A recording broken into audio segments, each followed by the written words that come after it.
Il est des soirs où le silence a la texture d'un secret, où chaque souffle du vent semble murmurer un nom oublié.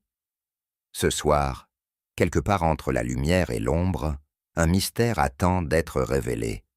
Un de ceux où la vérité se cache derrière les apparences les plus polies. Avant de commencer, dis-moi en commentaire, d'où écoutes-tu cette histoire et quelle heure est-il chez toi? Prêt, entrons dans l'histoire. Je me souviens de cette soirée sur la côte d'Azur comme d'une peinture immobile, à la fois paisible et chargée d'un pressentiment que je ne pouvais nommer. Le soleil, déjà bas, effleurait les glycines du jardin du Maharaja, et une brise tiède portait jusqu'à nous un parfum capiteux de fleurs mêlé au sel de la mer. Tout semblait d'une perfection presque théâtrale. Mais je connais trop bien Hercule Poirot pour ignorer que, dans de telles scènes, la beauté est souvent la complice du drame. Il avançait à mes côtés, moustache impeccable et regard attentif, scrutant non le paysage, mais la disposition des choses, comme si les pierres mêmes pouvaient lui confier un secret. La villa de Lady Baring apparaissait entre les palmiers, comme un souvenir d'Inde égaré sur la Riviera.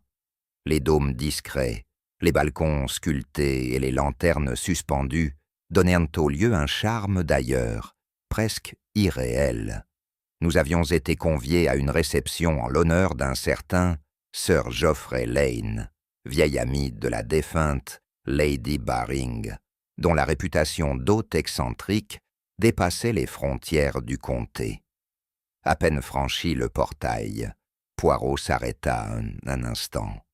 Ses yeux suivirent les silhouettes des domestiques qui s'affairaient, les plateaux d'argent, les rires étouffés. « Mon ami, me dit-il à voix basse, voici un lieu où les souvenirs se tiennent droit, mais ne dorment pas. » J'aurais ri de cette remarque énigmatique si l'air n'avait pas été si étrangement chargé de silence. Lorsque nous pénétrâmes dans le jardin, la fête battait son plein. Des lanternes indiennes suspendues aux branches diffusaient une lumière d'ambre et de safran sur les visages rassemblés. Je reconnus plusieurs invités illustres, mais c'était moins la conversation que l'atmosphère qui me frappa. Tout semblait délicatement orchestré, et pourtant, derrière les rires polis, je sentais un malaise latent, comme si chacun portait en lui un secret trop lourd. Une musique douce s'élevait d'un coin de la terrasse, et le vent jouait dans les feuilles, avec un murmure presque humain. Poirot, lui, observait sans parler, notant chaque geste, chaque pause, chaque silence prolongé. Il semblait déjà pressentir ce que nous ne voyions pas encore. Je vis Poirot s'immobiliser soudain près de la fontaine centrale. Son regard s'était fixé sur une statue blanche, un signe de marbre, magnifique, mais fendu d'une fine ligne qui courait le long de son aile. Lady Baring, qui s'approchait à ce moment, remarqua son observation et porta la main à son collier dans un mouvement si rapide que j'en fus frappé. « Une fissure, Hastings, » murmura Poirot. « Dans le marbre comme dans les cœurs, elle est toujours ancienne, jamais accidentelle. » Lady Baring eut un sourire contraint. « Ce vieux signe me porte malheur depuis des années, » dit-elle avant de s'éloigner. J'eus l'impression, sans savoir pourquoi, qu'elle mentait à elle-même plus encore qu'à nous. La soirée s'acheva dans une étrange douceur.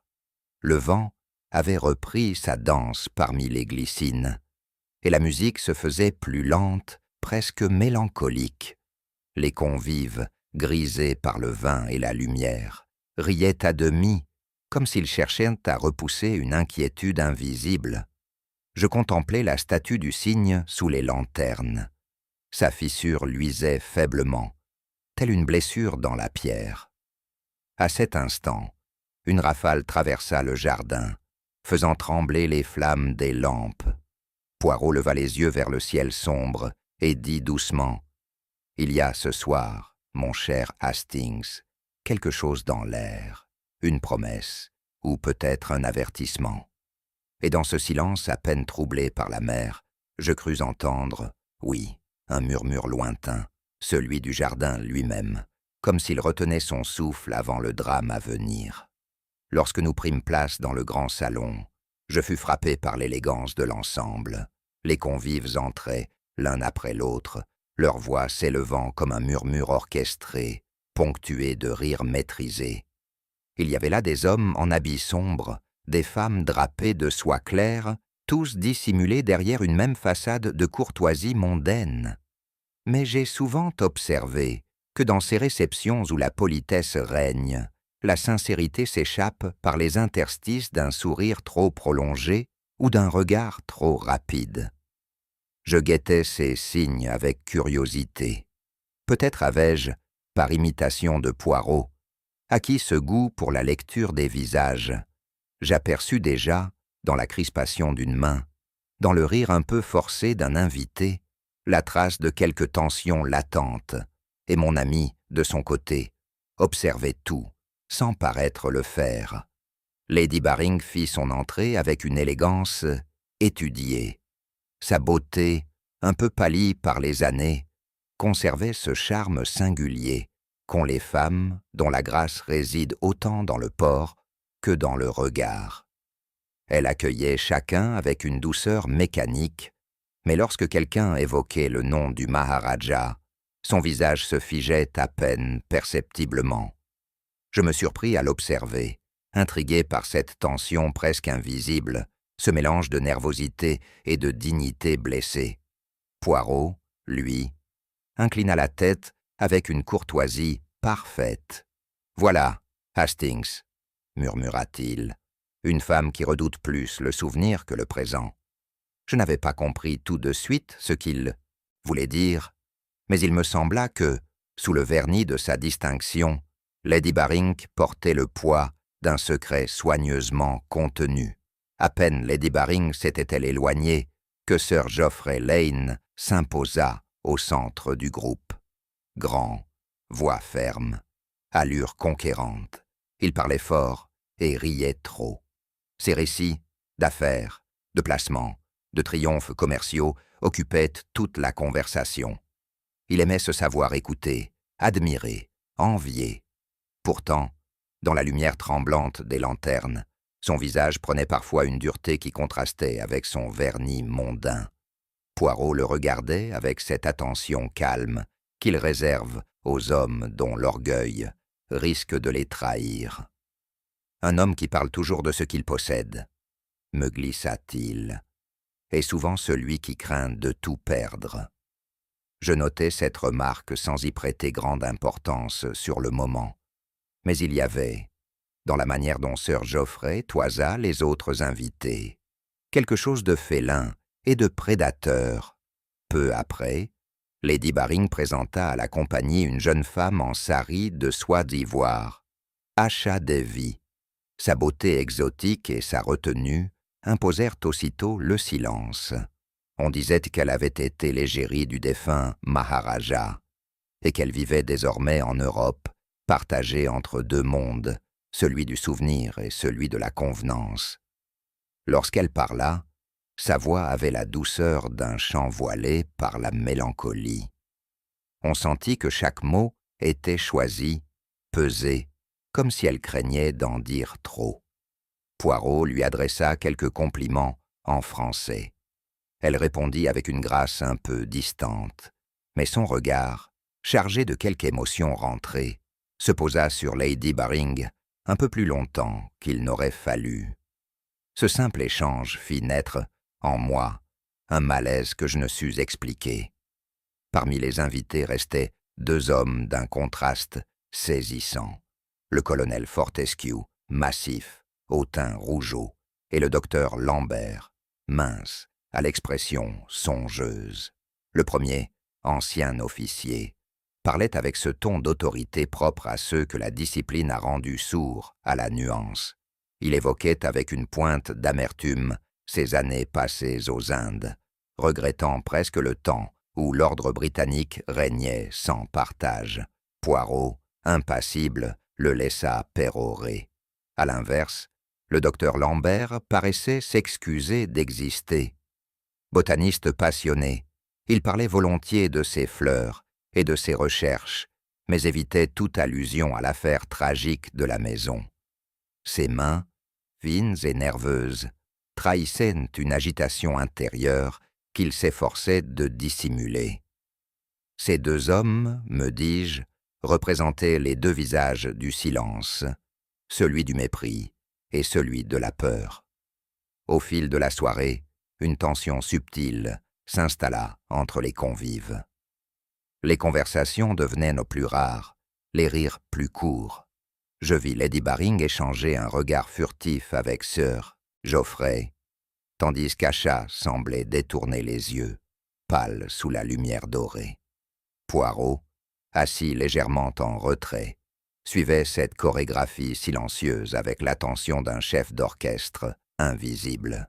« Regardez, Hastings, me dit-il doucement. Il y a, entre ces personnes, un lien invisible.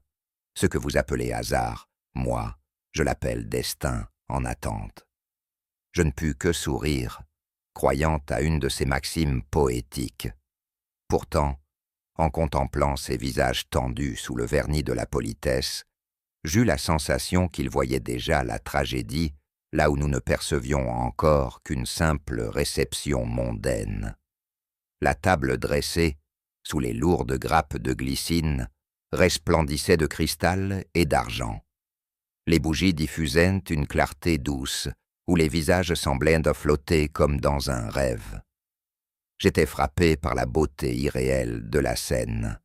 Un jardin d'été, la mer au loin, des voix feutrées, un murmure d'assiettes, tout respirait l'harmonie et la richesse tranquille des vies sans heurts.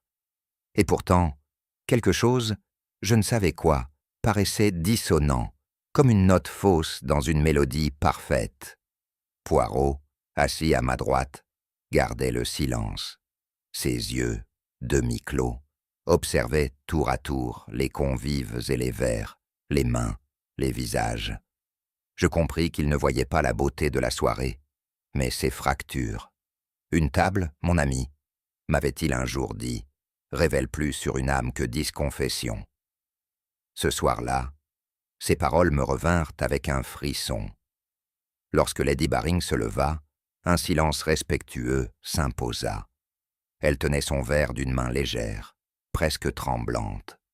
Sa voix, d'abord assurée, se fit plus fragile à mesure qu'elle évoquait le défunt Maharaja, un homme d'une grande âme qui avait compris que la beauté du monde ne se possède pas, mais se contemple.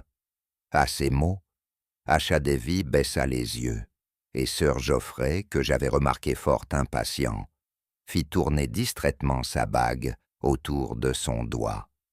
Lady Baring poursuivit, mais je sentis dans son ton une émotion qui n'était pas celle d'un simple souvenir mondain. Elle parlait comme une femme hantée. Lorsque son discours s'acheva, les invités applaudirent poliment. Poirot inclina la tête, son regard fixé sur elle. « Voilà, murmura-t-il, une femme qui rend hommage et implore pardon dans la même phrase. » Le toast fut porté, et les verres s'entrechoquèrent dans un tintement clair. C'est alors que je perçus, très distinctement, un parfum étrange dans l'air, léger, sucré, presque agréable, mais entêtant comme une promesse trompeuse.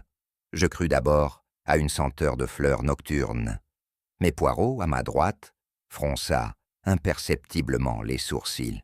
« Remarquez-vous, Hastings, dit-il à voix basse, ce parfum qui n'a rien à faire ici ?» Je humais à nouveau l'air, une odeur d'amande, douce et amère à la fois. Je me souviens de ce moment avec une netteté douloureuse. Le vent tiède, les rires, les verres levés, et cette odeur subtile, presque imperceptible, qui semblait flotter au-dessus de nos têtes comme un avertissement invisible. Poirot se pencha légèrement vers moi. C'est toujours au milieu de la beauté, mon ami, que la mort choisit de passer inaperçue. » Le rire de Sir Geoffrey éclata soudain, sonore, forcé, un peu ivre. Il venait de lancer quelques traits cyniques sur les femmes et les affaires. Mais à peine avait-il porté de nouveau son verre à ses lèvres qu'un changement brutal se produisit. Ses doigts se crispèrent sur la nappe. Un gargouillement rauque s'échappa de sa gorge. Ses yeux s'écarquillèrent d'une expression que je n'oublierai jamais. Puis il bascula lentement en avant, le verre glissant de sa main, se brisant sur les dalles avec un bruit sec. Un cri retentit. Lady Baring se leva, blême. Le colonel poussa un juron. Poirot demeura immobile, les lèvres serrées.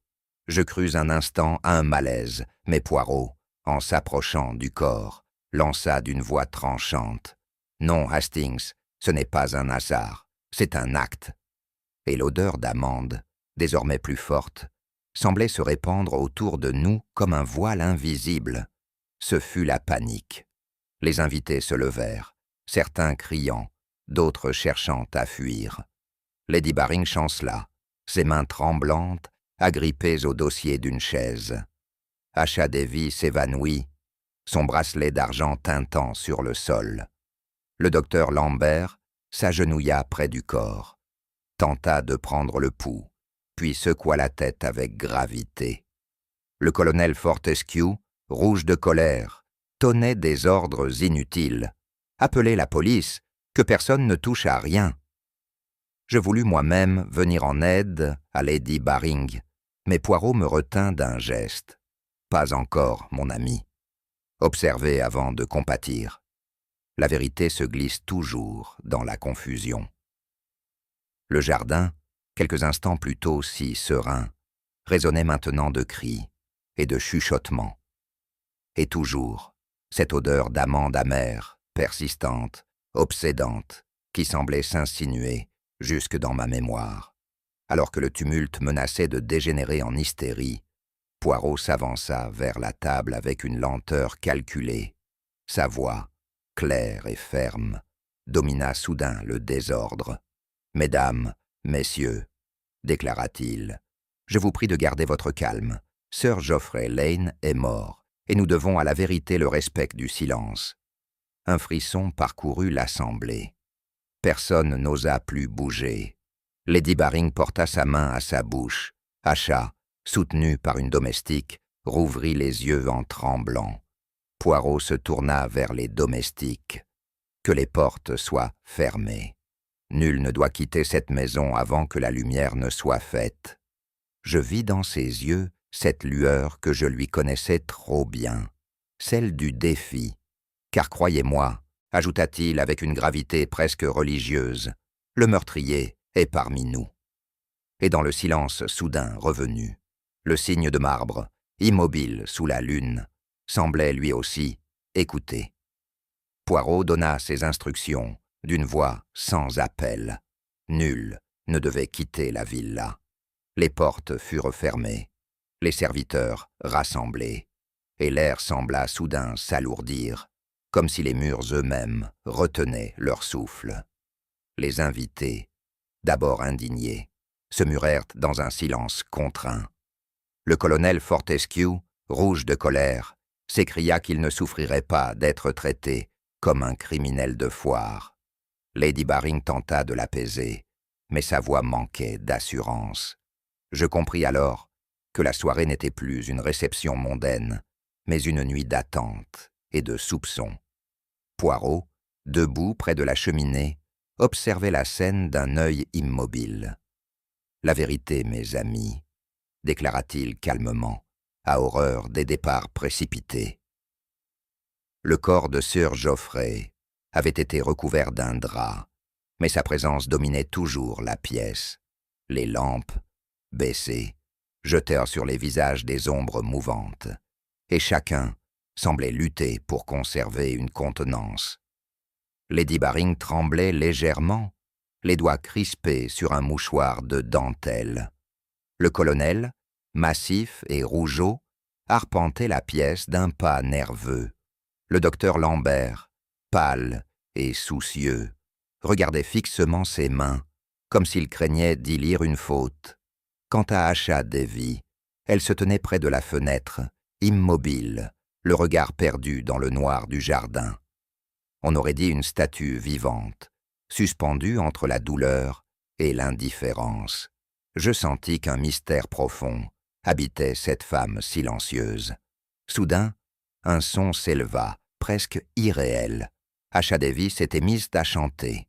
Sa voix, d'abord timide, monta peu à peu, emplissant le salon d'une mélodie lente, empreinte de tristesse. C'était une chanson indienne, sans doute, que je ne comprenais pas, mais dont la plainte me serra le cœur. La musique semblait flotter au-dessus du drame, comme une prière pour le défunt ou pour elle-même. Lady Baring détourna le regard. Le colonel grogna, mal à l'aise, mais Poirot, lui, demeura immobile, les yeux mi-clos, écoutant jusqu'à la dernière note. Lorsque la voix s'éteignit, un silence plus profond encore tomba sur la pièce. Je sentis alors une impression étrange, celle d'avoir entendu non pas une chanson, mais un aveu déguisé. Un domestique s'avança timidement vers Poirot. Il paraissait bouleversé, les yeux fuyants. « Il y avait une jeune servante, monsieur, » dit-il. « Une indienne.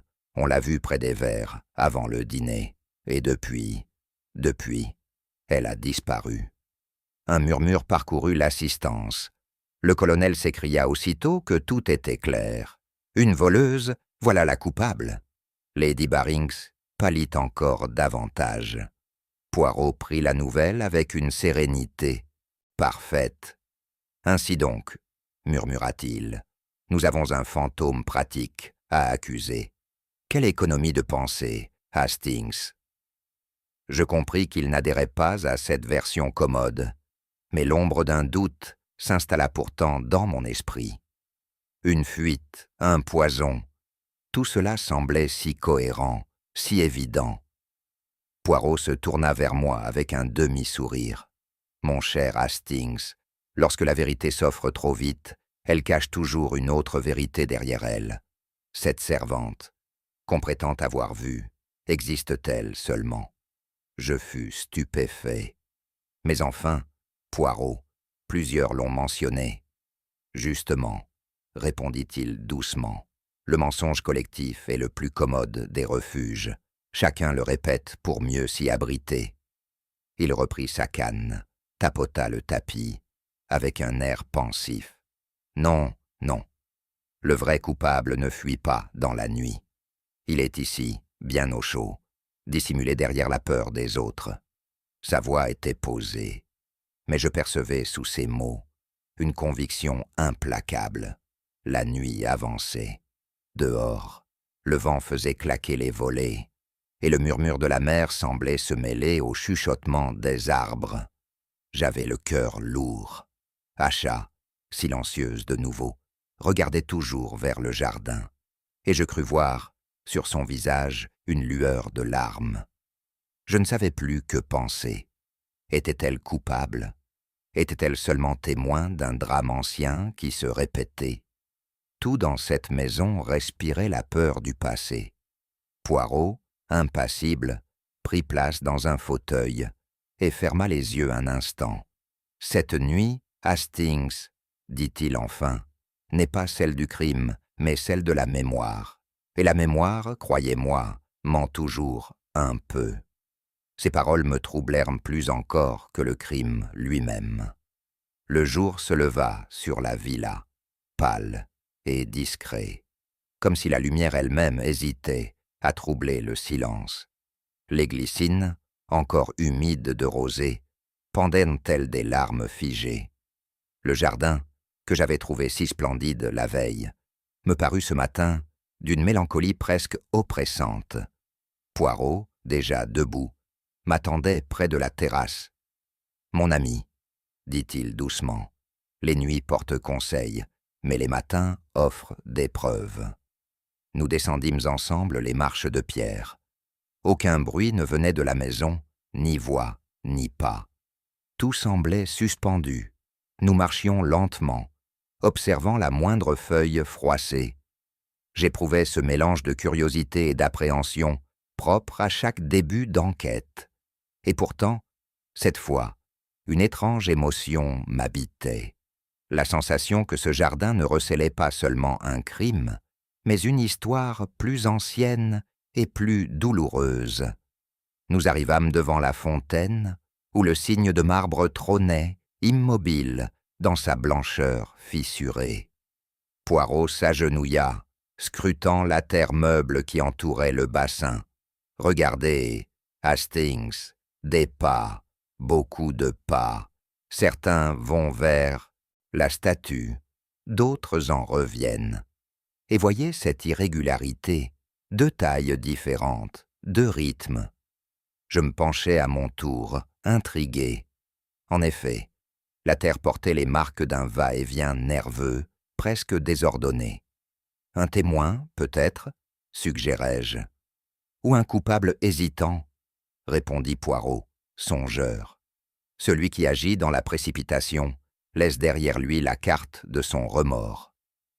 Il se redressa lentement et contempla la fontaine. Le cygne, sous la lumière du matin, paraissait presque vivant. « Voyez-vous, Hastings, ajouta-t-il, les hommes aussi tournent autour de leur faute comme des insectes autour d'une flamme. Nous longeâmes l'allée qui menait vers la pergola.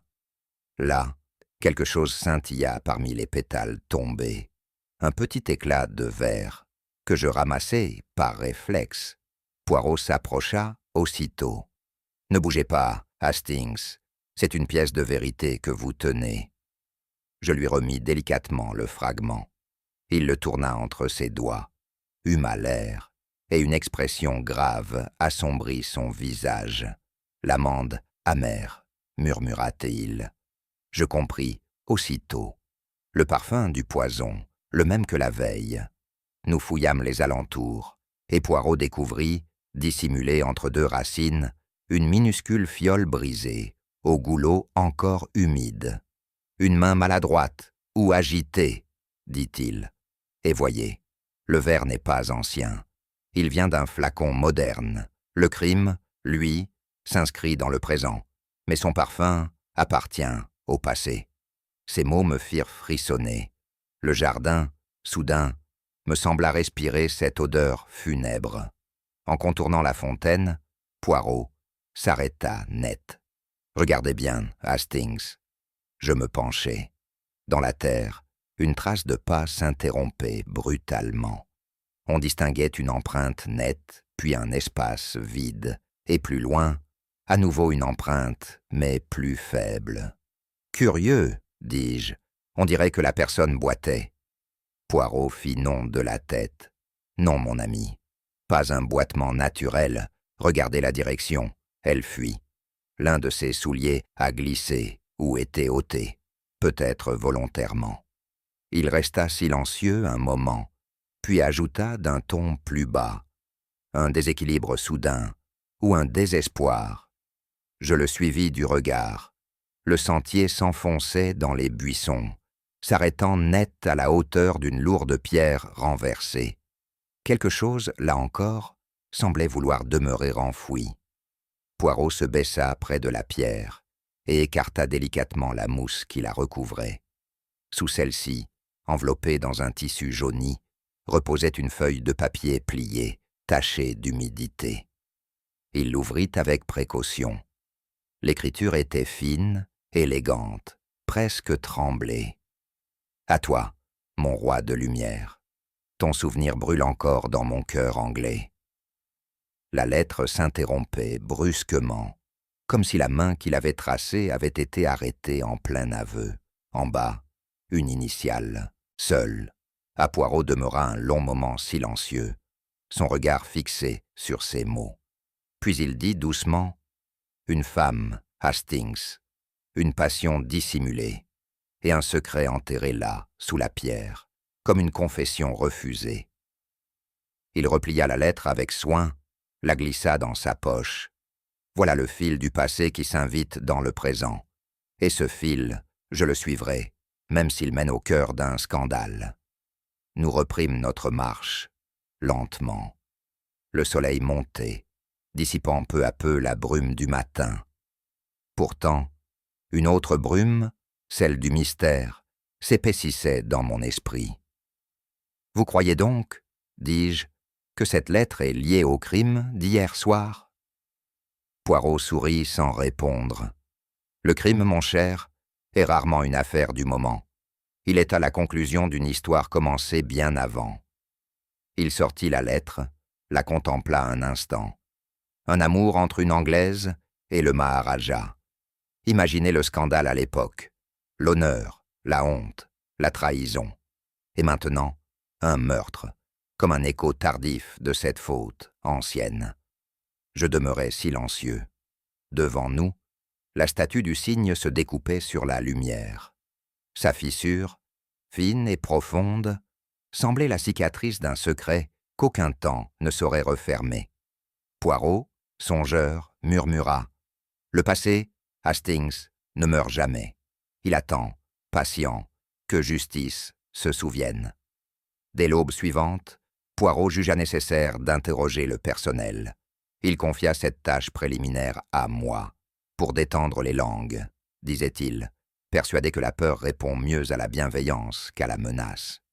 J'entrepris donc de converser avec les domestiques, 3 femmes et 2 hommes, que Lady Baring avait gardés à son service. Leurs visages exprimaient une angoisse contenue. Ils semblaient craindre autant la colère de leur maîtresse que la perspicacité de Poirot. Chaque réponse appelait sa contradiction. L'un jurait avoir vu la servante indienne, une autre prétendait qu'elle n'avait jamais existé.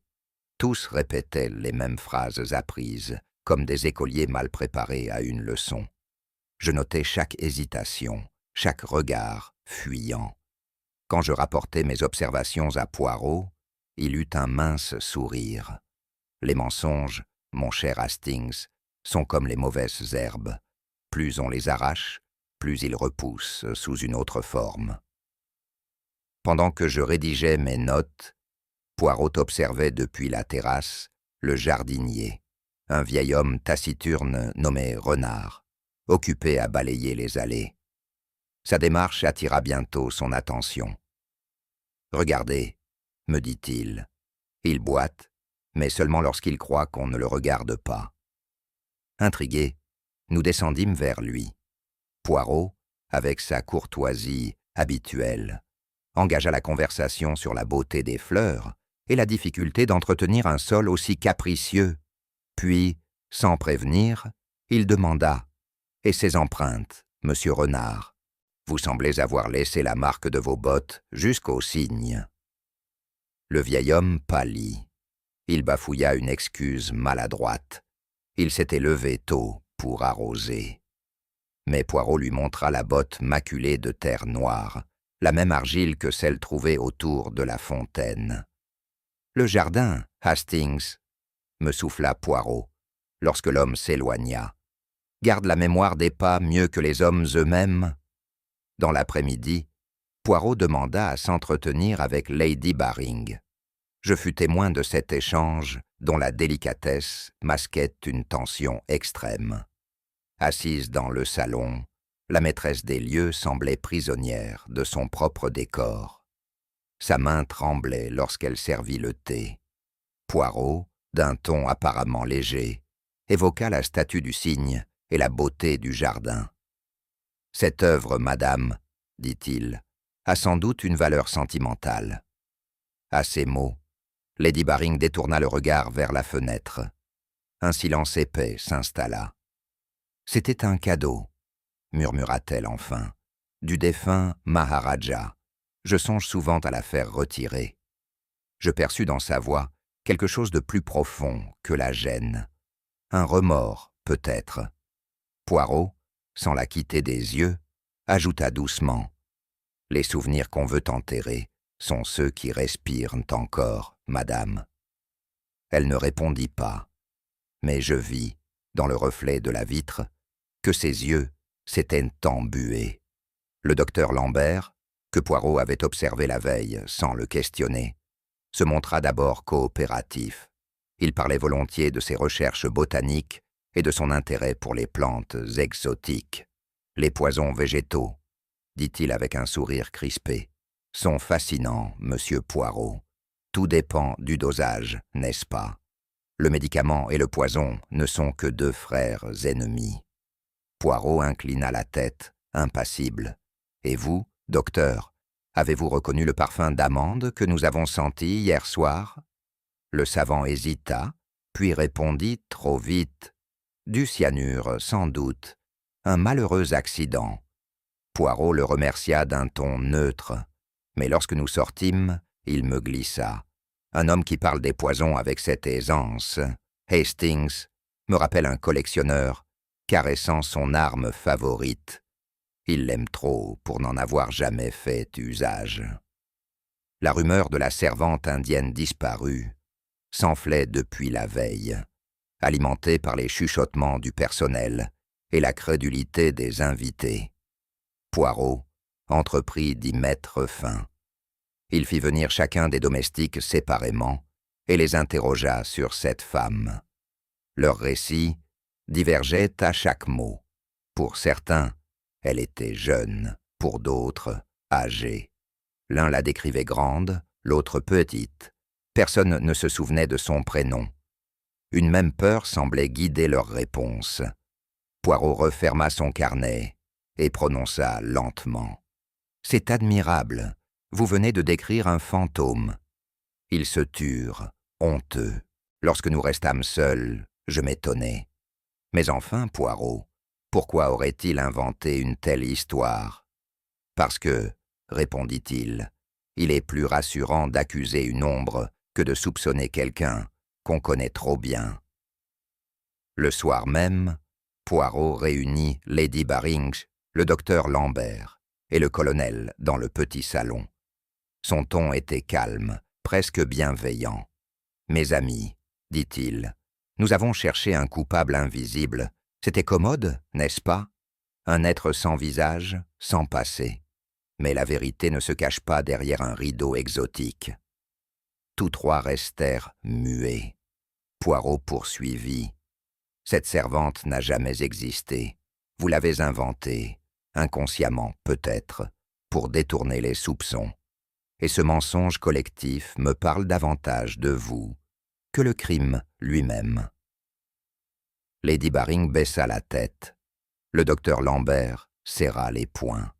Poirot se leva. « Ce soir, je ne chercherai pas encore le coupable. Je chercherai seulement la peur qui unit vos silences. Car c'est d'elle, Hastings, que naît toujours le mensonge. » Et je compris que l'enquête venait, à cet instant précis, de changer de visage. Ce fut dans la bibliothèque, vaste pièce aux rideaux tirés, que Poirot fit la découverte qui allait bouleverser le cours de l'enquête. La matinée touchait à sa fin, et le soleil, tamisé par les lourds tissus, diffusait une lumière dorée et calme. Poirot observait depuis un moment les murs tapissés d'ouvrages lorsqu'il s'arrêta net. « Remarquez, Hastings, ce rideau ne tombe pas naturellement. » Intrigué, je m'approchai. Derrière, encastré dans la boiserie, se trouvait un vieux coffre de bois sombre, presque oublié sous la poussière. « Un coffre fermé à clé, » murmurai-je, « et depuis longtemps, à en juger par la patine. » Poirot effleura la serrure. « Les secrets, mon ami, ont une curieuse passion pour les bibliothèques. C'est là qu'ils vieillissent le mieux. » À l'aide d'un fin outil de métal, il fit jouer le mécanisme avec une précision méticuleuse. Un déclic retentit, discret mais chargé de promesses. Le couvercle s'ouvrit lentement, exhalant une odeur mêlée de cire ancienne et de santal. À l'intérieur reposaient plusieurs paquets soigneusement ficelés de rubans effilochés. Poirot en prit un, le souleva délicatement et l'ouvrit. L'odeur douce et boisée qui s'en échappa me frappa aussitôt. Un parfum d'encens, étrangement apaisant, le santal, dit Poirot, les yeux mi-clos. Un parfum d'Inde, celui qu'on brûle dans les temples ou dans les chambres où l'on prie. Les lettres étaient écrites sur un papier à en-tête royale, orné d'un sceau étranger, à demi effacé. L'écriture, fine et penchée, appartenait sans doute à un homme cultivé, sensible, peut-être amoureux. Je sentis ma curiosité se mêler à une sorte de malaise. Ces lettres, si intimes, semblaient appartenir à un autre monde, celui des passions interdites et des souvenirs que l'on tente d'étouffer. Poirot referma le paquet avec soin. Ces lettres, Hastings, ne parlent peut-être pas du crime d'hier, mais elles nous raconteront celui d'avant. L'après-midi, Poirot convoqua Lady Baring, le docteur Lambert et Acha Devy dans le salon principal. Sous le regard de tous, il posa les lettres sur la table. « Nous avons trouvé ceci, » dit-il. Un silence tendu s'installa. Lady Baring blêmit légèrement. Poirot m'invita d'un signe à lire le premier feuillet. Je dépliai la lettre, la gorge soudain sèche. Les mots s'y déployaient avec une émotion contenue. À ma bien-aimée Lady B, le monde ignore ce que nous avons été. Mais le cygne, lui, se souvient. Je m'arrêtai, incapable de poursuivre. Une exclamation étouffée échappa à Lady Baring. « Lady B », répéta Poirot d'un ton neutre. Voilà donc le lien manquant entre l'Angleterre et l'Inde, entre la gloire d'un Maharaja et la solitude d'une femme. Personne n'osa parler. Acha baissa la tête.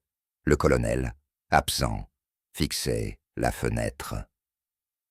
Je ressentis, pour la première fois, un trouble profond à la vue de Lady Baring, pétrifiée entre honte et douleur.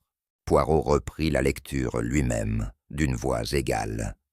Les lettres racontaient l'histoire d'un amour interdit, né dans les fastes d'une cour indienne. On y évoquait un bijou, un pendentif, en forme de cygne, serti d'une pierre translucide qu'on appelait le cœur du cygne. Il disait que ce bijou portait bonheur, murmura Lady Baring, comme malgré elle. Poirot la regarda avec douceur. Ou malheur, selon les cœurs qui le portaient, ajouta-t-il. Les lettres parlaient aussi d'une promesse, celle de se retrouver un jour dans un jardin où le cygne reposerait à jamais.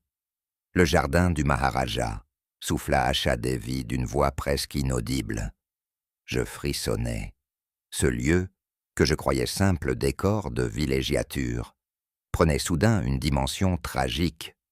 Ce jardin n'était pas un hommage, mais un tombeau symbolique, celui d'un amour défendu. Poirot se tourna vers Lady Baring. « Madame, ces lettres sont écrites de la main du Maharaja. Leur destinataire porte vos initiales. Vous ne niez pas qu'elles vous étaient adressées. » Elle redressa la tête, retrouvant un peu de sa dignité. « Je nie qu'elles aient le moindre rapport avec moi, monsieur Poirot. Des initiales ne sont pas une preuve. » Poirot s'inclina légèrement. « Certes, mais votre émotion, elle, en est une. » Elle détourna les yeux, visiblement ébranlée. C'était il y a très longtemps. Ces lettres auraient dû rester là où elles étaient. Pourquoi les exhumer aujourd'hui? « Parce que, madame, » répondit Poirot avec gravité, « le passé ne se laisse jamais enfermer à clé. Et parfois, c'est lui qui tourne la serrure. » Elle ne répondit pas. Je crus apercevoir, sur le coin de la table, une larme qu'elle essuya vite du revers de la main. Plus tard, lorsque la maison fut de nouveau silencieuse, Poirot se rendit seul, ou presque, car je le suivis discrètement, dans le jardin. Devant la statue du cygne, il s'arrêta longuement. « Regardez-le, Hastings. Il semble paisible, mais la fissure trahit la blessure du souvenir. » Je ne savais que répondre. Le vent faisait bruisser les feuilles, et le bassin renvoyait une lueur tremblante. « Il y a dans ce lieu, » poursuivit Poirot, « une âme en peine, pas celle du Maharaja, mais celle de la femme qu'il a aimée, une vérité qu'elle n'a jamais dite et qui cherche à s'exprimer à travers les vivants. Je demeurai frappé par le ton de compassion de Poirot. Il n'était plus le détective rationnel que je connaissais, mais un homme qui écoutait les silences du monde. Chaque crime, Hastings, ajouta-t-il, a son fantôme. Ici, il porte des ailes blanches. Cette nuit-là, je ne parvins pas à dormir. Le visage de Lady Baring me hantait. Sa dignité blessée, son silence, cette tristesse qu'elle dissimulait à peine. Était-elle coupable d'un crime ou simplement victime d'un amour qu'on lui avait refusé? Je repensais aux paroles de Poirot. Le passé ne meurt pas, il change seulement de costume. Peut-être n'était-elle que le dernier vêtement d'une douleur ancienne. Je me surpris à éprouver une étrange sympathie pour elle. J'avais vu des criminels froids et cyniques. Elle, au contraire, semblait accablée d'un fardeau invisible. Lorsque je rejoignis Poirot à l'aube, il me lança ce regard malicieux que je connaissais trop bien. « Mon cher Hastings, votre cœur parle avant votre raison. »« Et le vôtre, Poirot ?» lui demandai-je. Il sourit sans répondre.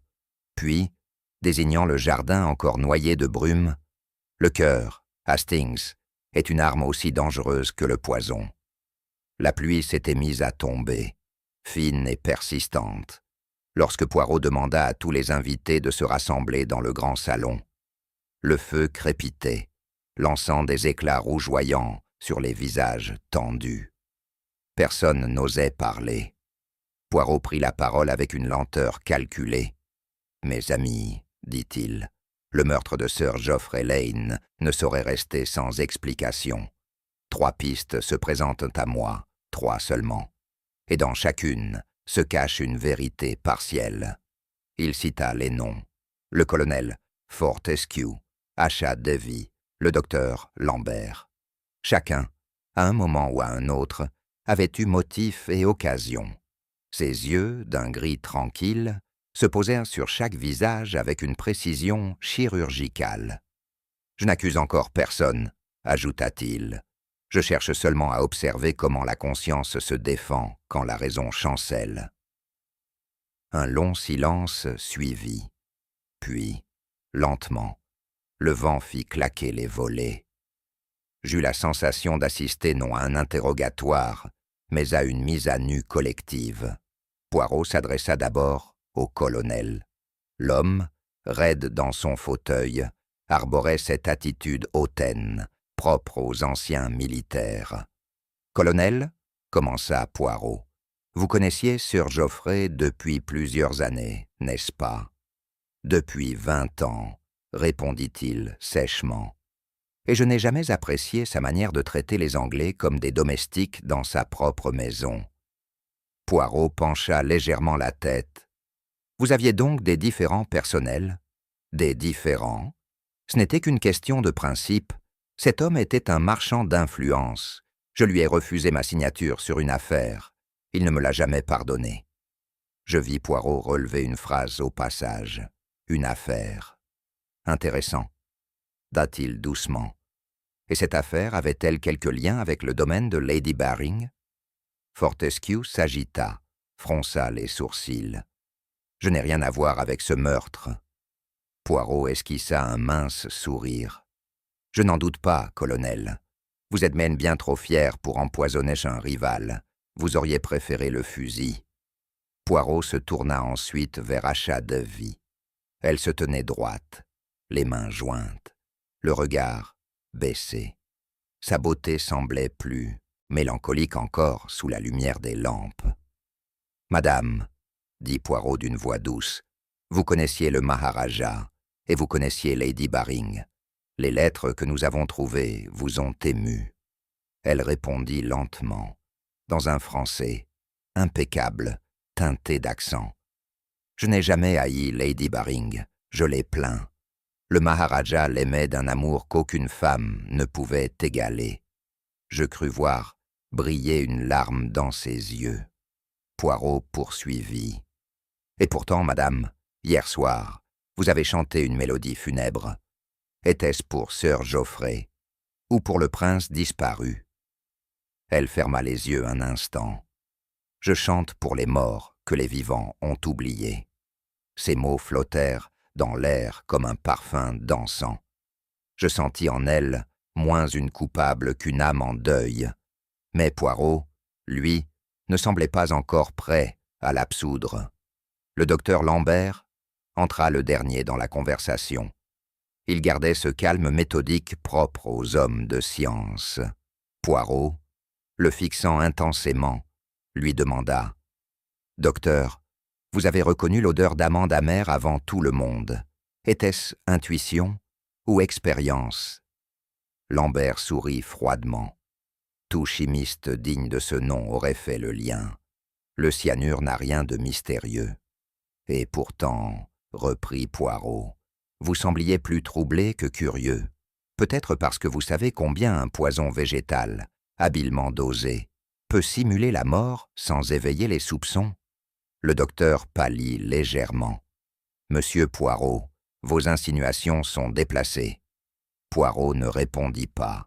Il se contenta d'ajuster la rose qu'il portait à la boutonnière. Un homme qui cultive les poisons finit toujours par respirer leur parfum. Docteur, j'espère que le vôtre ne vous aura pas enivré. Lorsque Lambert quitta la pièce, je crus entendre un léger soupir s'échapper de Poirot, non de fatigue, mais de réflexion intense. La soirée s'étira dans une succession d'entretiens. Chacun, tour à tour, tenta de se disculper, mais chaque justification finissait par se contredire. Le colonel affirma qu'il se trouvait dans le fumoir au moment du drame, mais Achat certifia l'avoir vu passer près du jardin. Lady Baring soutint que le docteur Lambert n'avait jamais quitté la table, alors que la servante, celle qui existait, cette fois, jura l'avoir aperçu près de la cuisine. Poirot notait tout, sans commenter. Chaque détail, chaque heure, semblait glisser dans sa mémoire ordonnée comme les pièces d'un puzzle invisible. Et plus il accumulait de faits, plus je sentais la confusion s'accroître. Les certitudes s'effondraient les unes après les autres, laissant place à une vérité fuyante, insaisissable. Tout s'imbrique et se contredit, murmurai-je. C'est le propre du mensonge, Hastings, répondit Poirot. Il cherche toujours à paraître logique, mais la logique, voyez-vous, n'est pas un masque qu'on peut porter sans fissure. Je dois l'avouer, mon sang-froid me trahit ce soir-là. Tandis que Poirot demeurait impassible, griffonnant dans son carnet, je sentis la frustration m'envahir. « Enfin, Poirot, m'exclamai-je, vous avez devant vous 3 suspects, chacun plus louche que l'autre, et vous restez là à jouer avec vos moustaches. » Il leva les yeux vers moi, amusé. « Mon cher ami, vous brûlez d'impatience comme un enfant avant Noël, mais la vérité ne se presse pas, elle se laisse courtiser. Et si le meurtrier s'échappe, il ne s'échappera pas, il est prisonnier, non des murs de cette maison, mais de sa propre conscience. » Je soupirai, vaincu. Poirot reprit tranquillement. « Bientôt, Hastings, les masques tomberont d'eux-mêmes. Il suffit de regarder longuement un visage pour qu'il trahisse son mensonge. » Je compris alors qu'il ne cherchait pas un indice, mais un aveu involontaire, celui que la peur arrache toujours au coupable. Plus tard, je trouvai Poirot seul dans le jardin, sous la lueur pâle de la lune. Il semblait méditer, les mains croisées derrière le dos. « Vous ne dormez pas ?» lui demandai-je. « Non, Hastings, la nuit est propice à la pensée. Le jour, les hommes mentent aux autres. La nuit, ils se mentent à eux-mêmes. » Je demeurai silencieux. Le vent agitait doucement les feuilles, et l'ombre du cygne s'étirait sur le bassin. Poirot reprit. « Chaque coupable croit pouvoir tromper, non la loi, mais sa propre conscience. C'est là leur vanité, et c'est par elle qu'ils se perdent. » Il se tourna vers moi, le regard grave. « Le crime, voyez-vous, n'est jamais un accident. C'est une confession que l'on écrit avant même de la commettre. Je ne trouvais rien à répondre. Devant nous, le cygne fissuré se dressait dans le clair-obscur, image parfaite de la beauté brisée, et de l'orgueil humain, puni par lui-même.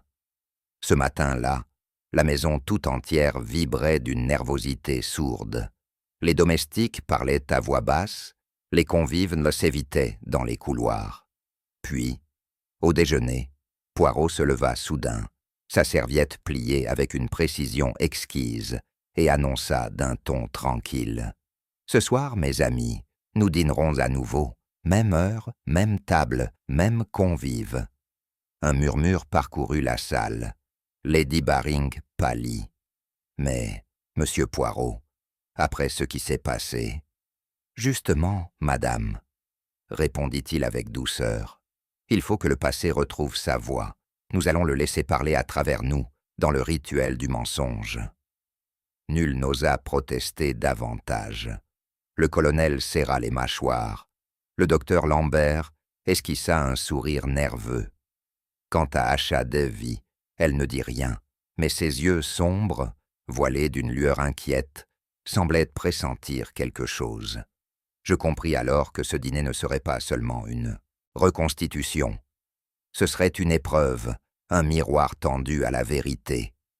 La soirée arriva, d'une lenteur presque cruelle. Chacun, contraint de rejouer la scène du drame, se préparait avec une gravité funèbre. Les serviteurs déposaient les couverts avec des gestes précautionneux, comme s'ils craignaient d'éveiller un spectre. Lorsque nous entrâmes dans le salon, je sentis l'air chargé d'une électricité étrange. Lady Baring, pâle et crispée, tenait un éventail fermé qu'elle tordait entre ses doigts. Le colonel, raide dans son uniforme de soirée, observait Poirot avec une hostilité mal contenue. Le docteur Lambert, impassible, avait ce calme dangereux des hommes qui se savent observer. « Ce soir, » dit Poirot, « personne ne joue un rôle. Nous ne faisons que répéter ce qui a déjà été, mais cette fois, nous écouterons le silence entre les paroles. » Ces mots eurent sur nous l'effet d'un froid glacial. J'eus la sensation que la villa, elle-même, retenait son souffle, consciente qu'elle allait revivre sa propre malédiction. Tout fut remis à l'identique, les chandeliers, les assiettes, les verres de cristal, jusqu'aux fleurs au centre de la table.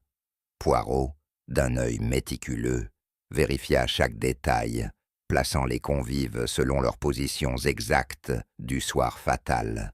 « Nous ne trichons pas avec la mémoire, » dit-il. « Elle exige précision et discipline. » Je pris place à sa droite, comme la première fois. Lady Baring, à sa gauche, évitait son regard. En face, Acha Devi portait la même robe d'un rouge sombre, qui, sous la lumière des bougies, paraissait presque noire. Le colonel et le docteur Lambert complétaient ce cercle d'ombres et de non-dits. Lorsque les domestiques servirent le vin, un silence absolu s'abattit sur la table. Chacun semblait redouter le moment où le passé se confondrait au présent. Poirot leva son verre, à la mémoire du Maharaja et à la vérité que nul ne peut enterrer. La cérémonie pouvait commencer. Dès le premier toast, les nerfs se tendirent. Lady Baring porta sa main à sa gorge, comme si un poids invisible l'étranglait. « Je ne peux, » balbutia-t-elle. Poirot posa doucement sa main sur la sienne. « Courage, madame. Ce soir, vous n'êtes plus seule. » Acha Devi, sans un mot, se leva. Et, à la stupéfaction générale, elle se mit à chanter. Une plainte lente, poignante, s'éleva dans la pièce. La même mélodie que celle de la nuit du crime. Sa voix vibrait d'une intensité qui semblait venir de très loin, comme si elle invoquait les morts. Je sentis un frisson courir le long de mon dos. Même le colonel, d'ordinaire si dur, détourna le regard. Lorsque le chant s'acheva, Lady Baring éclata en sanglots. Poirot resta immobile, les yeux baissés. « Voilà, Hastings, murmura-t-il. Le cœur parle toujours avant la raison. Écoutons-le, il nous dit où chercher. » Lorsque le calme revint, Poirot demanda que chacun reprenne son verre et reproduise les gestes du toast initial. « Levez-les comme vous l'avez fait, lentement, oui, voilà. Maintenant, reposez-les. » Je regardais attentivement. Lady Baring avait tremblé. Asha, elle, tenait le sien, avec une étrange hésitation. Le docteur Lambert, lui, semblait s'appliquer à imiter le geste parfait de la veille. Poirot fit le tour de la table, observant sans un mot. Il examina les traces sur les verres, l'ordre des mains, les mouvements imperceptibles. Je crus comprendre. Le poison, dis-je tout bas, était peut-être dans le vin, celui de Sir Geoffrey seul. Poirot me jeta un regard amusé. Toujours la conclusion hâtive, mon ami. Observez mieux. Il y a un geste manquant, un contact oublié, celui qui n'appartient à aucun verre. Je restai interdit. Il avait raison. Il y avait quelque chose, mais quoi? Je ne parvenais pas à le saisir. Poirot demanda à tous de rejouer, lentement, le moment précis où Sir Geoffrey avait porté son toast. « Souvenez-vous, dit-il, après avoir levé son verre. Il s'était tourné vers Lady Baring. Que fit-il alors? » Personne ne répondit. Puis Lady Baring, les larmes aux yeux, murmura. Il m'a pris la main. « Exactement, dit Poirot. Et vous portiez, madame, la bague du Maharaja, celle que Sir Geoffrey vous avait rendue quelques instants avant, n'est-ce pas? » Elle hocha la tête, presque sans comprendre. Poirot se leva lentement. « C'est ce contact que tout le monde a oublié, ce geste si naturel, si tendre, et pourtant si fatal.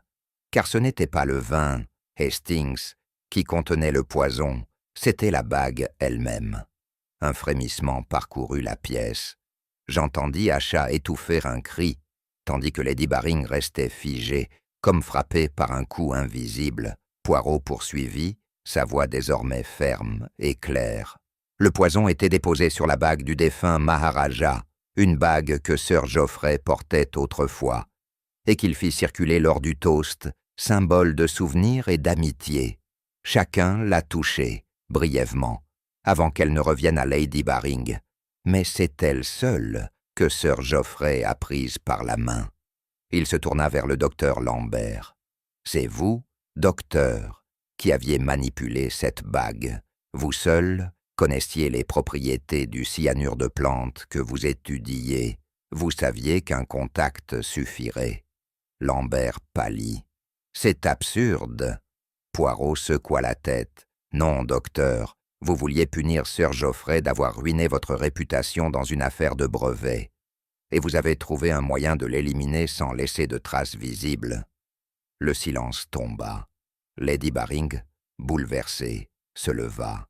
« Mon Dieu, il est mort en me tenant la main. » Poirot ferma les yeux. « Oui, madame, mais il est mort comme vivent les hommes d'honneur, trompés non par l'amour, mais par la vanité. » Lorsque Poirot acheva la reconstitution, un silence de plomb s'abattit sur la salle à manger. Le tic-tac d'une horloge semblait résonner dans l'air, comme un battement d'ailes prisonnier. Personne n'osait parler. Lady Baring demeurait immobile, les yeux fixés sur la bague qu'elle avait ôtée de son doigt tremblant. Asha Devi avait baissé la tête, les mains jointes en un geste presque religieux. Poirot, debout, au centre de la table, promenait son regard sur chacun d'entre nous. Il ne parlait pas encore, mais l'on sentait que tout allait se jouer dans les minutes suivantes. Je perçus dans sa posture quelque chose de solennel, presque douloureux. Ce n'était pas le Poirot triomphant que j'avais connu d'autrefois, mais un homme que la vérité semblait peser plus qu'elle ne l'élevait. Enfin, il prit une inspiration lente et dit simplement « Mes amis, la vérité est parfois une justice cruelle. Ce soir, elle ne fera grâce à personne. Poirot laissa passer un court instant avant de reprendre, sa voix claire et sans emphase. L'assassin de Sir Geoffrey Lane est Lady Baring. Un souffle d'effroi parcourut la pièce. Lady Baring tressaillit, mais ne cria pas. Ses yeux restèrent rivés à ceux de Poirot, comme si elle avait attendu cette phrase depuis toujours. Le colonel Fortescue bondit. « C'est absurde! Cette femme n'aurait pas fait de mal à une mouche. » Poirot leva la main pour imposer le silence. « Non, colonel, elle n'a pas voulu faire de mal. C'est là toute la tragédie. Mais l'intention de protéger, lorsqu'elle se mêle à la peur, devient parfois meurtrière. » Je sentis mon cœur battre plus vite. Lady Baring avait pâli jusqu'à la transparence. Poirot ajouta doucement. Elle seule savait où se trouvait la bague, et elle seule l'a touchée avant Sir Geoffrey. Les autres n'ont fait que rejouer un drame qu'elle avait voulu interrompre, non provoquer. Poirot reprit place, comme un juge qui s'assoit, avant de prononcer la sentence. Sa voix, lente et grave, se fit presque compatissante. Lady Baring n'a pas agi par haine, ni par vengeance, elle a agi par amour. Sir Geoffrey s'était trouvé mêlé à une affaire politique, un chantage odieux. Des lettres, celles du Maharaja, allaient en être révélées à la presse, ternissant la mémoire du défunt et détruisant la réputation de Lady Baring. Geoffrey, pour la sauver, avait promis de racheter le silence des maîtres chanteurs, mais il était déjà trop tard. Il marqua une pause, tandis que la femme, tête baissée, pleurait silencieusement. Lady Baring a voulu l'empêcher de se rendre à ce rendez-vous. Elle a voulu le retenir, l'empêcher d'agir. Alors, dans un élan de désespoir, elle a versé quelques gouttes d'un narcotique dans la bague, pensant ne provoquer qu'un évanouissement temporaire. Je me sentis glacé. C'était une tragédie antique, celle d'un cœur trop noble pour supporter la honte. Mais, continua Poirot, ce que Lady Baring ignorait, c'est que Sir Geoffrey souffrait d'une hypersensibilité grave au cyanure végétal contenu dans la teinture qu'elle avait utilisée. La dose y était minime, inoffensive pour tout autre. Pour lui, elle fut fatale. Un gémissement s'échappa des lèvres d'Asha Davy. Lady Baring leva les yeux vers Poirot, le visage ravagé par la stupeur. Je ne savais pas. Poirot hocha lentement la tête. Je le sais, madame. Et c'est pourquoi je parle de remords, non de préméditation. Votre geste fut une erreur de cœur, non un calcul d'esprit. Je fus frappé par la tristesse de son ton. Il ne s'agissait pas d'un triomphe d'intelligence, mais d'un constat douloureux. La vérité n'avait pas vaincu, elle avait simplement dévoilé une blessure. Le docteur Lambert, blême, murmura. Elle l'a tué par amour, comme on s'empoisonne soi-même. Alors, dans un silence d'église, Lady Baring se leva. Ses mains tremblaient, mais sa voix, d'abord faible, gagna en clarté. Oui, c'est vrai. Je voulais seulement qu'il reste. Il disait qu'il irait ce soir-là, qu'il affronterait ses ennemis. Je n'ai pas supporté l'idée qu'on le salisse encore. J'ai pensé, si je pouvais l'endormir, le retenir ici, peut-être demain, il verrait les choses autrement. Ses larmes coulaient sans bruit. Je n'ai pas voulu sa mort. J'ai voulu l'empêcher de se perdre. Elle serra contre elle le mouchoir qu'elle tenait. Mais quand je l'ai vu s'effondrer, j'ai compris trop tard. Depuis, je vis dans ce silence, le même que celui du cygne, là dehors. Poirot s'inclina lentement. Votre vérité, madame, vous l'avez portée comme une croix. Ce soir, elle est déposée. Asha Davy pleurait aussi, tête baissée. Nul n'avait la force de juger. Poirot s'approcha d'elle et parla avec une douceur presque fraternelle. « Madame, il existe deux sortes de fautes, celles qui naissent de la cruauté et celles qui naissent de la tendresse. Les vôtres appartiennent à la seconde. » Elle leva vers lui un regard noyé de honte. Vous me pardonnez donc? Ce n'est pas à moi de pardonner, mais à vous-même. Vous avez voulu protéger la mémoire d'un homme, et ce faisant, vous l'avez sanctifié par le sacrifice. Ce n'est pas un crime de l'esprit, c'est un accident du cœur. Il ajouta, après un silence. Certains crimes sont commis avec des mains qui tremblent d'amour, et ces mains-là, Hastings, sont les plus tragiques de toutes. Je n'avais jamais entendu Poirot parler avec une telle humanité. Ce soir-là, il n'était pas le détective des journaux, mais un homme vieillissant, conscient que la vérité n'est pas toujours un soulagement, mais parfois une pitié. Lorsque tout fut dit, Lady Baring s'effondra en larmes. Asha l'entoura d'un geste protecteur, et même le colonel détourna les yeux pour cacher son émotion. Poirot, lui, resta debout près de la fenêtre, observant le jardin noyé de clairs de lune.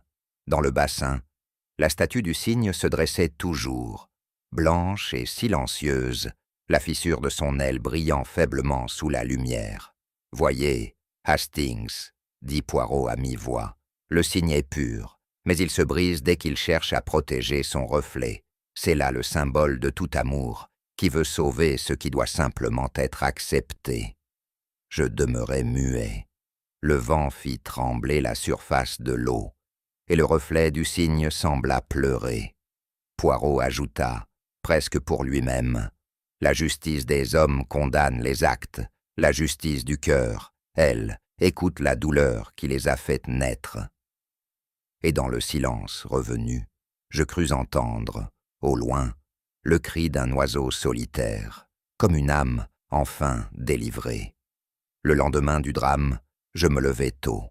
La villa, d'ordinaire si pleine de murmures et de pas feutrés, baignait dans un calme presque irréel. Je traversai le jardin. La pluie de la nuit avait lavé les traces du tumulte. Seules demeuraient, dans la terre encore humide, les empreintes à demi effacées d'une humanité troublée. Les oiseaux chantaient, indifférents à la tragédie des hommes. Le soleil perçait lentement à travers les feuillages, et la rosée, accrochée aux pétales, semblait y déposer des larmes. Tout paraissait revenu à l'ordre, et pourtant, ce calme avait quelque chose d'artificiel, comme si le jardin lui-même retenait son souffle pour ne pas réveiller la douleur endormie. Je pensais à Lady Baring, à sa solitude, à la nuit de vérité qu'elle avait affrontée, et je me surpris à murmurer « Les tempêtes du cœur ne laissent pas toujours de ruines visibles. » En contournant le bassin, je m'arrêtai devant la statue du cygne. Le marbre, récemment lavé, retrouvait son éclat d'autrefois, mais la fissure, fine et obstinée, persistait au creux de son aile. Je me souvins des paroles de Poirot. Certaines blessures se réparent sans jamais guérir. Le sculpteur, venu dès l'aube, avait tenté de dissimuler la fêlure, mais rien n'y faisait. La pierre refusait le mensonge. Je m'accroupis, un instant, observant le reflet tremblant de l'oiseau dans l'eau claire. Sous ce voile mouvant, le cygne paraissait vivant, presque frémissant, comme s'il conservait la mémoire du secret qu'il avait abrité. Je ressentis un étrange respect pour cette imperfection. Elle donnait au marbre une humanité nouvelle, une beauté que la perfection n'aurait jamais eue, celle du pardon silencieux.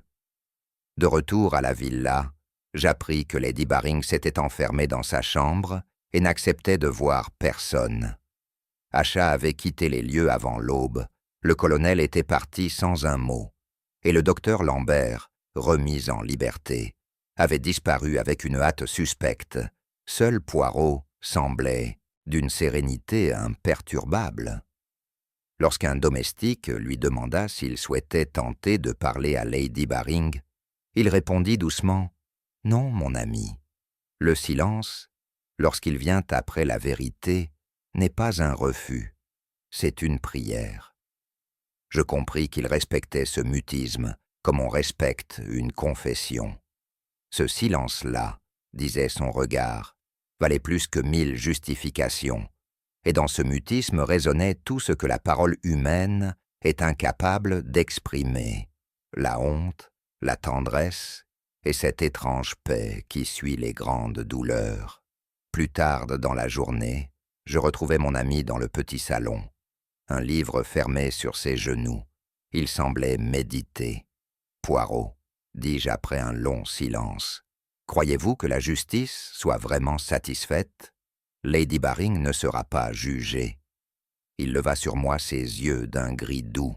« Et vous, mon cher Hastings, croyez-vous que la justice des tribunaux puisse ajouter quelque chose à celle du cœur ?» Je demeurai pensif. Il poursuivit, avec cette gravité tranquille qui lui était propre. « Il est des vérités qu'il faut comprendre, non punir. Lady Baring a payé avant même d'être accusée. Son crime, si l'on peut l'appeler ainsi, n'a pas été de tuer, mais d'aimer sans mesure. Et pourtant, dis-je, l'amour devrait sauver, non détruire. » Poirot sourit faiblement. « Ah, mon ami, l'amour et le crime sont souvent deux enfants jumeaux qui se ressemblent tant qu'on les confond jusqu'au dernier souffle. » Nous restâmes silencieux quelques instants, écoutant le vent qui entrait par la fenêtre entr'ouverte. Puis Poirot reprit, songeur. « Les âmes trop nobles, Hastings, portent leur propre châtiment. Elles ne supportent ni la honte, ni l'idée d'avoir blessé. Et dans leur désir de bien faire, elles commettent parfois le pire. » Il caressa lentement sa moustache, puis ajouta « La morale de cette affaire? Peut-être qu'il n'existe pas de faute plus tragique que celle née d'un sentiment pur. Le mal véritable, lui, dort paisiblement, mais la bonté coupable ne dort jamais. » Je fus frappé par la compassion qui se dégageait de ces mots. « Alors vous la plaignez ?» demandai-je. « Je la comprends, » répondit-il simplement, « et cela suffit, car la compréhension est la seule forme de justice que le cœur des hommes puisse offrir. » Avant de quitter la villa, je retournai une dernière fois dans le jardin. Le soir tombait, et la lumière déclinante enveloppait les lieux d'une douceur presque irréelle. Le bassin miroitait sous les reflets dorés, et le cygne immobile semblait flotter dans un rêve. Je restai longtemps à l'observer. Dans l'eau, la fissure de son aile dessinait une ligne sombre, pareille à une larme. Il me sembla que le jardin, lavé du tumulte, gardait une forme de recueillement, comme s'il savait que la vérité, enfin, avait trouvé sa place. Je songeais aux paroles de Poirot. La compassion qu'il faut avoir pour les cœurs trop nobles, pour supporter la honte. Et tandis que le vent effleurait la surface de la fontaine, j'eus l'impression, étrange et poignante, que le cygne pleurait encore, mais cette fois en silence. Parfois, la vérité ne punit pas. Elle se contente de révéler la fragilité des cœurs qui ont trop aimé. Et vous, jusqu'où iriez-vous pour protéger un secret, même au prix de la justice? Dites-le-moi en commentaire. Et si cette histoire vous a touché, pensez à laisser un like, à vous abonner et à la partager avec ceux qui aiment les mystères élégants. Car, au fond, chaque âme garde son propre cygne endormi, prêt à se réveiller dans le silence de la nuit.